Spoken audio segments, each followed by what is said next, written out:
Mic बंद करो। सदगुरु भगवान की जय, स्वामी जी महाराज की जय। शिवोहम।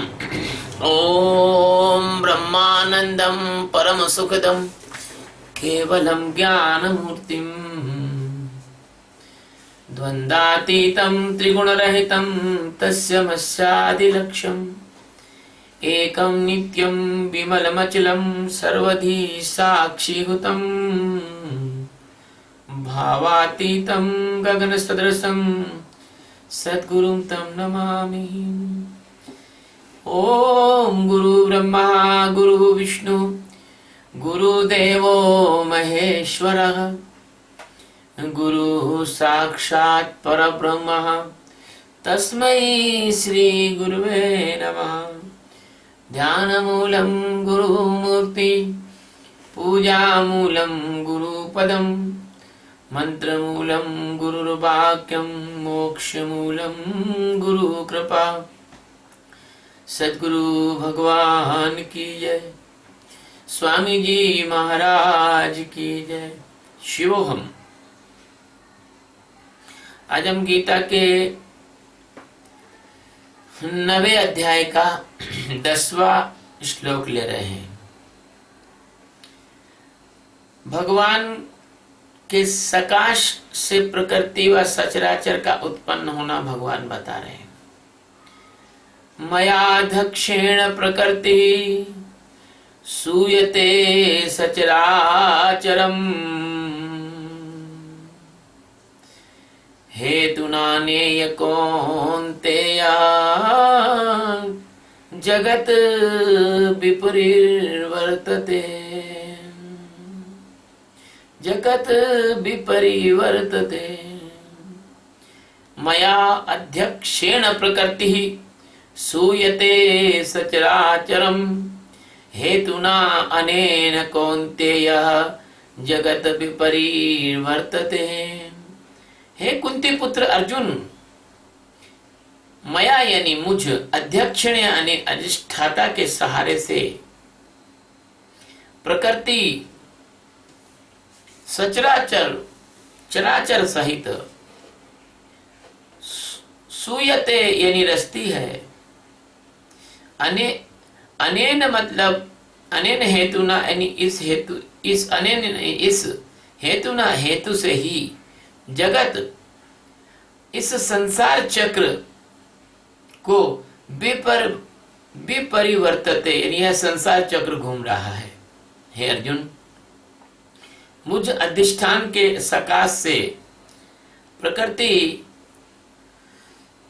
चराचर सहित संपूर्ण जगत को रचती है और इस हेतु से ही यह संसार चक्र घूम रहा है।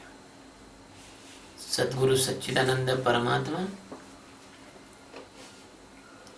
जो अनंत अनंत कोटि ब्रह्मांडों के और अनंत अनंत कोटि आकाश गंगाओं के एकमात्र स्वामी हैं, उनके बारे में कहा गया है कि अधिष्ठान या जगत का भवसागर के सेतु ब्रह्म ज्ञान के मूल है, सब विद्या के मूल है ब्रह्म ज्ञान के हेतु। भगवान सद्गुरु सच्चिदानंद परमात्मा जो मनुष्य के रूप में अपने जिज्ञासुओं पर कृपा करने को आते हैं, वो अधिष्ठान या जगत का, वो सारे जगत का अधिष्ठान है। अधिष्ठान का मतलब होता है अधिधनष्ठान, यानी वह ऐसा है अधिनायक, उससे बड़ा कोई नायक नहीं। अधिष्ठान, ठान मतलब होता है स्थान, उसके वो उसमें ही सबको स्थान मिला हुआ है, वो ही सबका सहारा है, वो ही सबका आधार है। कहते ना, एक तुम ही आधार सतगुरु, एक तुम ही आधार, वही परमात्मा सबका आधार है। तो भगवान कहते हैं कि हे अर्जुन, मुझ अधिष्ठान, मैं ही सबका आधार हूं के सकाश से। अब उस अधिष्ठान में जो जगह थोड़ी बहुत है, जहाँ ये प्रकृति, ये सृष्टि, ये आकाश गंगा वहां बसी हुई है। जैसे प्रशांत महासागर में कोई छोटा सा द्वीप है, मेडागास्कर है मान लो, किसी सागर के अंदर एक मेडागास्कर है, कोई द्वीप है, या कोई एक आपने देखा होगा कि अमेरिका से और इधर से देखा जाए तो बहुत अंदर एक छोटा सा द्वीप है, उसके आसपास मीलों दूर तक कोई द्वीप नहीं।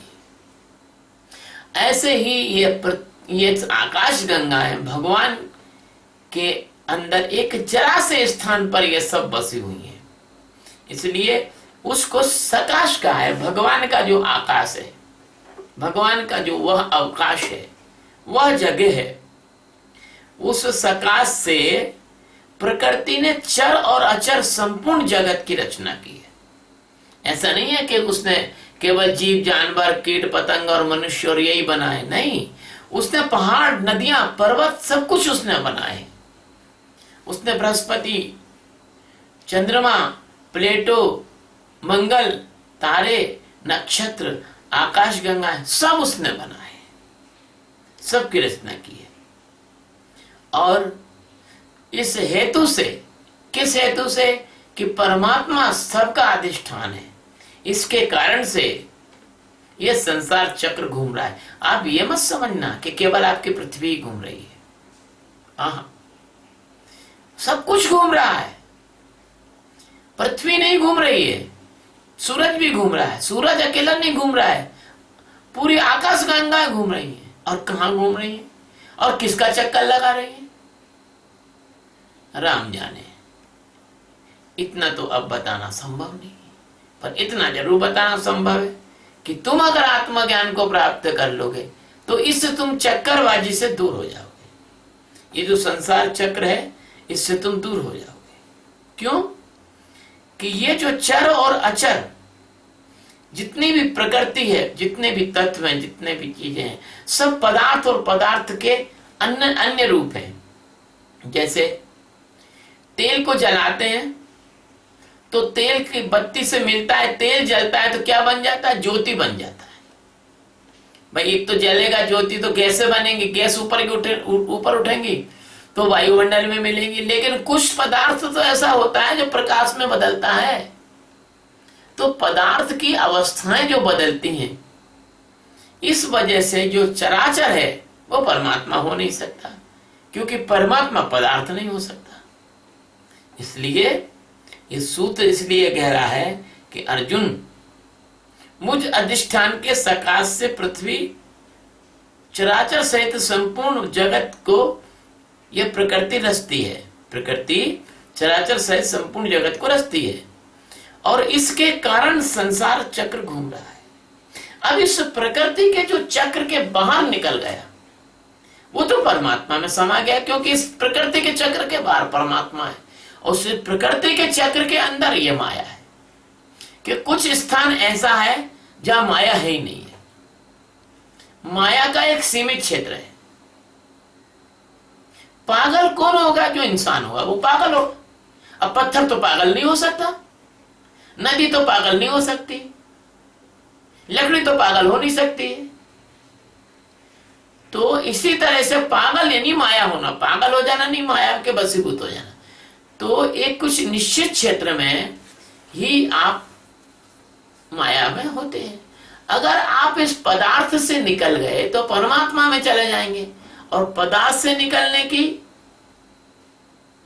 स्थिति क्या है कि आप पहले तो जड़ और चेतन को अलग अलग जाने और फिर चेतन से परम चेतन की ओर की यात्रा करें। तो जड़ से और चेतन को अलग जानना ये साक्षी है, और चेतन में जीना ये जागरण है, ये होश है। और चेतन में जीते जीते और उस परम चेतन में हमेशा के लिए छलांग लगा देना ये परम जागरण है, ये परम मन समझता है। तो चाहे जड़ माया हो, परा हो या अपरा हो, दोनों प्रकार की प्रकृति ही जगत को रचती है। और प्रकृति का यह स्वभाव है कि प्रकृति में हमेशा परिवर्तन होता है, इसलिए कार्य हमेशा विकारी है तो कारण भी उसका विकारी होगा ही होगा। अगर कोई कार्य विकारी है तो निश्चित रूप से उसका कारण भी विकारी होगा ही होगा। यदि पिता में कुछ लक्षण ऐसे हैं तो वो पुत्र में जरूर जाएंगे। यदि कार्य विकारी है तो कारण विकारी अवश्य ही होगा, है ना।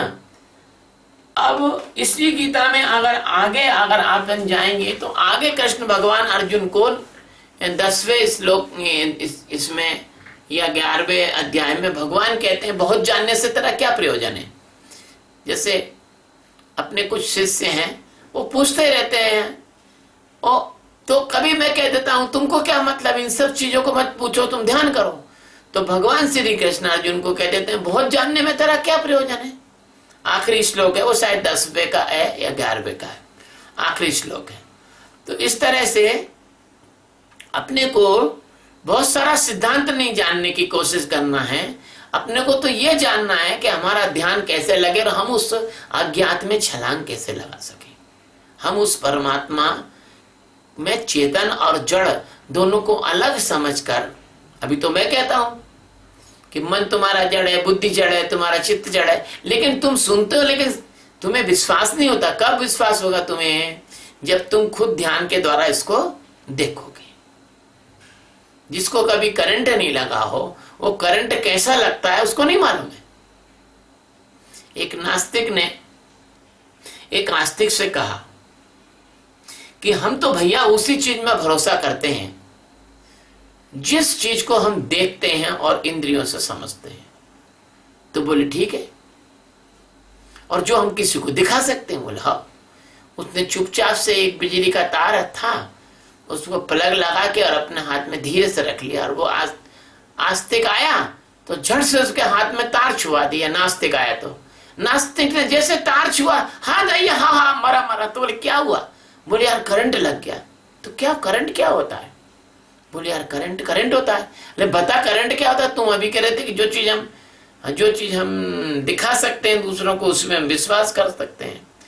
तो इस प्रकार से क्या होता है कि जो तुम जब ध्यान के द्वारा जड़ और चेतन, परा और अपरा दोनों प्रकार की जब प्रकृति को तुम अच्छे से समझ लोगे तो आगे ये होने वाला है कि यदि तुम पूरी तरह से चेतन में रहने का अभ्यास तुमने कर लिया और जड़ से तुम मुक्त हो गए। जैसे तुमको बुखार आता है, तुम पैरासीटामोल की गोली लेते हो, एंटीबायोटिक लेते हो और बुखार से तुम मुक्त हो जाते हो। ऐसे ही ये जड़ का होना, तुम अपने आप को जड़ समझे हो, है ना। तुम अपने आप को जड़ समझे हो और जड़ को जरा सी तकलीफ होती है तो तुम सोचते हो हमको तकलीफ हो रही है, हमारा सिर दुख रहा है, क्योंकि तुम शरीर को अपना और मेरा और मैं मान बैठे हो, है ना। तो इस प्रकार से जब इस जड़ में जो चेतन है उस चेतन को तुम जान लोगे, और जब उस चेतन को तुम जान लोगे तो चेतन को जानने वाला जो है, उस जानने वाले को जब तुम जानोगे तब कुछ घटना घटित हो जाएगी, होने वाली है। इसलिए जो जगत है, जो संसार है, वो इसलिए नित्य परिवर्तनशील है क्योंकि इस समय अवस्था बदले बिगर यह संसार जीवित नहीं रह सकता। यदि नदी ग्लेशियर से नीचे नहीं आए और ग्लेशियर पे ही रह जाए तो वो नदी नहीं बन सकती है, वो नदी ग्लेशियर ही कहलाएगी।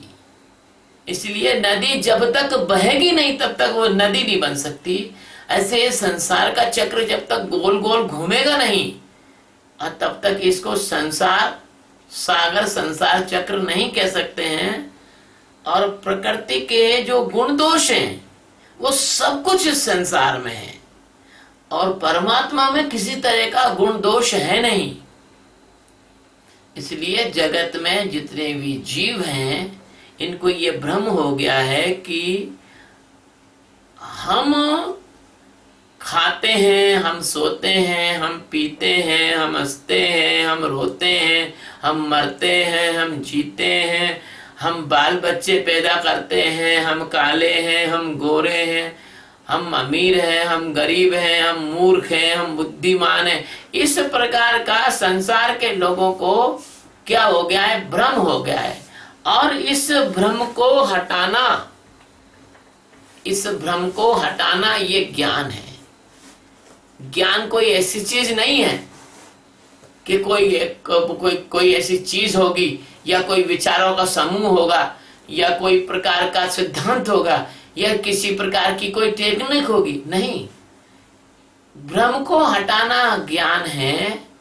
इसलिए कई बार हम कहते हैं कि अंधेरे को हटाना, प्रकाश को पैदा करना, ये ज्ञान है।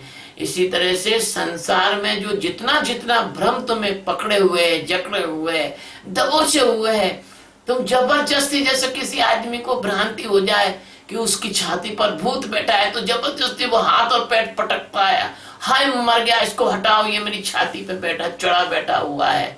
जैसे कोई पागल हो जाता है, उसको कोई भ्रम पकड़ लेता है, वो चिल्लाता फिरता है, नहीं खाऊंगा, नहीं खाऊंगा, नहीं आऊंगा, नहीं आऊंगा। अब तेरे को भुला कौन रहा है, तू नहीं आऊंगा, नहीं आऊंगा, सड़क सड़क चिल्लाता फिरता है, नहीं आऊंगा, नहीं खाऊंगा। खिला कौन रहा है, कोई खिला ही नहीं रहा, नहीं खाऊंगा, नहीं खाऊंगा। तो इस प्रकार से ये तरह तरह का जो भ्रम हो गया है, इस भ्रम के कारण व्यक्ति इस माया में अनेकानेक प्रकार की चेष्टा कुचेष्टा, अनेकानेक प्रकार के उपद्रव, अनेकानेक प्रकार के मतलब जो है अपने आप को कुछ अलग समझता है, दूसरा अलग समझता है, तीसरा अलग समझता है, और आपस की समझ से टक्कर खाते रहते हैं और अपनी एक दूसरे से प्रतिस्पर्धा, और वो बड़ा नाटक जो कुछ करते हैं। इन सब नाटक से, इस सब अज्ञान से मुक्ति का नाम ज्ञान है। इन सब से हटने का नाम ज्ञान है। तो भगवान कहते हैं, अर्जुन तू मुझ अधिष्ठान के सकाश से ये जो प्रकृति है, ये सब चराचर जगत को रचती है, इसलिए संसार चक्र घूम रहा है। यदि आप,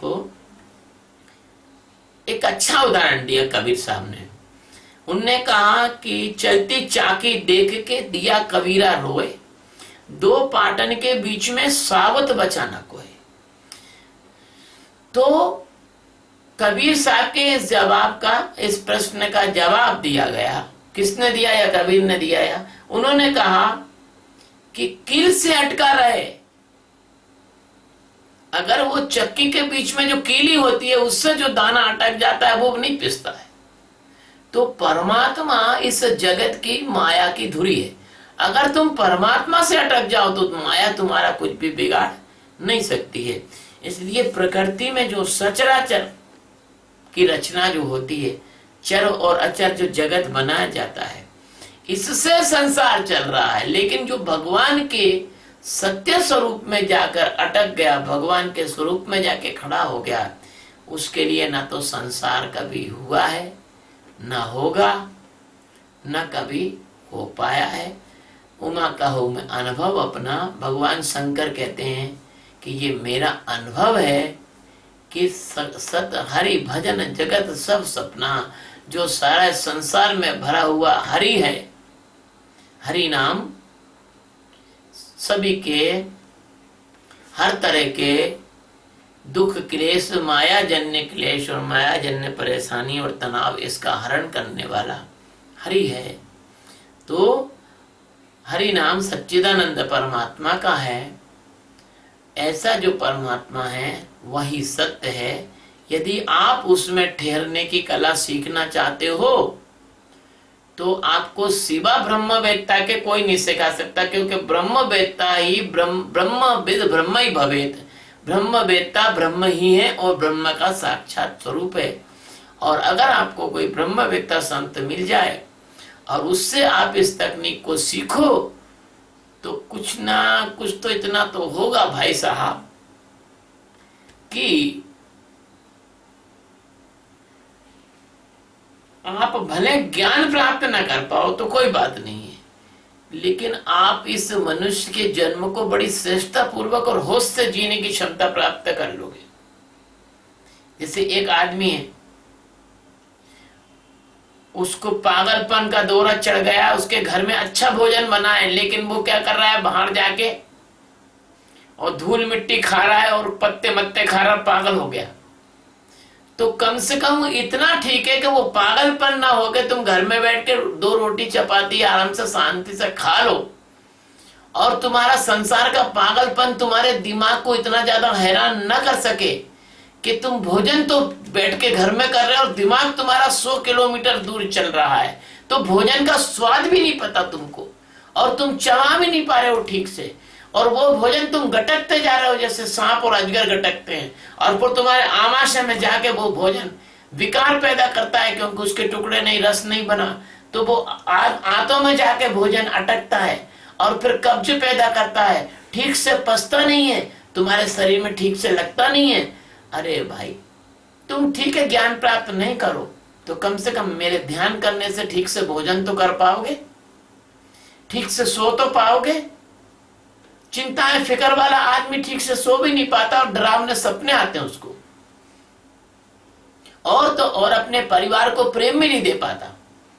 चिंता फिक्र वाला आदमी, अज्ञानी आदमी अपने परिवार को प्रेम नहीं दे पाता है क्योंकि वो जो भी कुछ करता है तो वो वहां रहता ही नहीं है।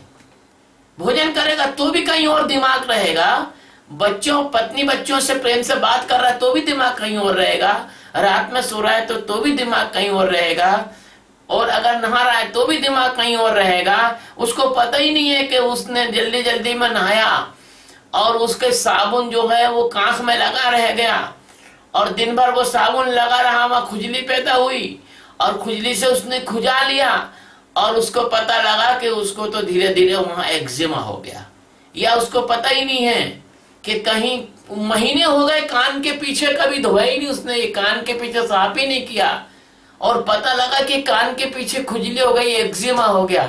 उसको पता ही नहीं है कि अंदर कान में मैल भरा है, तो महीने 2 महीने हो गए कान का मैल ही साफ नहीं किया है, तो पता लगा कान में फंगल इन्फेक्शन हो गया।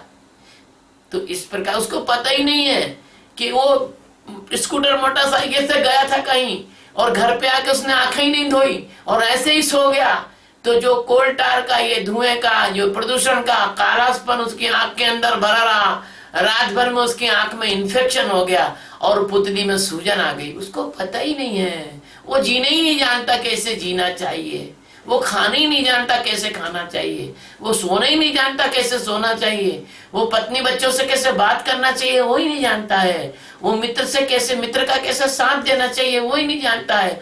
मित्र का साथ देने जाता है और मित्र का गड़बड़ करके चला आता है।